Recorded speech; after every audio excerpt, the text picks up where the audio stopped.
അപകടത്തെ ചൊല്ലി സ്കൂൾ ഭരണസമിതിയിലും പ്രാദേശിക CPM നേതൃത്വത്തിലും ഭിന്നത.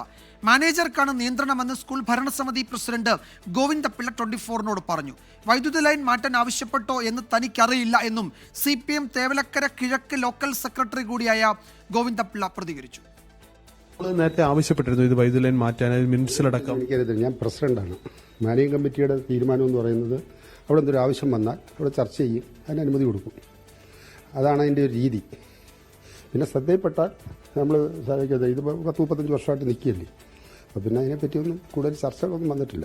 സ്കൂൾ വിസിറ്റ് ചെയ്യുന്ന സമയത്ത് ഈ താഴ്ന്നു കിടക്കുന്നതായി വൈദ്യുതി ലൈൻ കിടക്കുന്നതായി കണ്ടായിരുന്നു. അത് യഥാർത്ഥത്തിൽ വന്നോ എന്ന് ചോദിച്ചു കഴിഞ്ഞാൽ ഇതിനൊക്കെ കണ്ടിട്ടുണ്ട്. അത് പണ്ട് പോലെ കാണുന്നത്. ഞാൻ ഇവിടെ പഠിച്ച സ്കൂളിൽ. എന്നാണ് ഈ സൈക്കിൾ ഷെഡ് അവിടെ? അത് 12 വർഷത്തോളം ആയിരുന്നു.